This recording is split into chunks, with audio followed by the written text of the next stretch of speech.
बस इहो 2-3 महीने ईंदो पहिरें साल जे।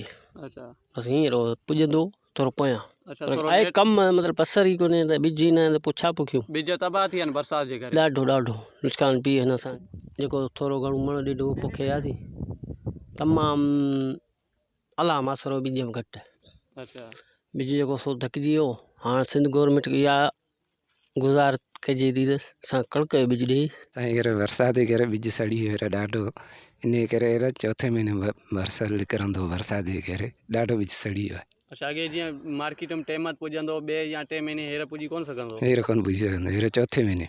अच्छा हींअर ॿिज अहिड़ा सड़ी वियो, हाणे ॿिज हाणे ॿिया तयारु करे पोखियूं। असांजो बसर हींअर बरसाति में तमामु घणो नुक़सानु रसायो आहे। ऐं जेको अॻे असांजो 10 ते असीं वेराज कंदा हुआसीं 2 महीने ते लहंदो, हींअर इहो 5 महीने मए ते बि माना न लही सघंदो। ऐं असांखे माना तमामु नुक़सानु रसियो आहे। ऐं अॻे असां जेको बसर काईंदा हुआसीं माना 9-8 ते ॿिज काईंदा हुआसीं त 10 ते वेर ख़तमु थींदी। असांजो बिल्कुलु पहिरें महीने ते बि बरसाति ऐं बसर लहणु शुरू कंदो, असीं बचनि जो गुज़ार कंदा हुआसीं। हींअर माना मुश्किल आहे इहो, बरसाति नुक़सानु रसायो बि तमामु घणो रसायो। जेको असां 4 मण पोखियो आहे उते असांजो 10 किलो बि न आहे थियो। साईं मुंहिंजो ॿिज जेको 4 खां 5 महीने ते पियल हुयो, अच्छा उन खे ई बरसाति पई वयूं, उन काफ़ी नुक़सानु रसायो आहे। अच्छा ॿिज जो नुक़सानु रसियो बरसाति ज़बरदस्त रसियोसि ऐं सड़ी तबाह थी वियो, मथां मिटियूं पई रव पई, ॿिज सां बिल्कुलु तबाह थी वियो। असीं हाणे पोखण लाइ अची रहियूं, दुकान वारा ॿिया सभु ॿिज जे आसारे फरिया आहिनि, बसर जे आसारे।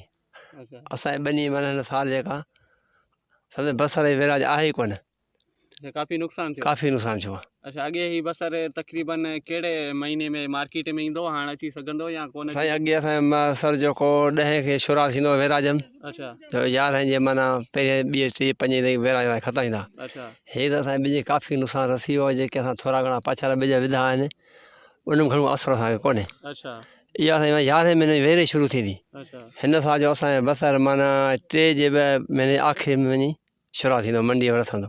अच्छा चौथों सॼो हलंदो, 5हों हलंदो, अॻु में पहिरें ॿिए में कोई असर ई कोन्हे माना।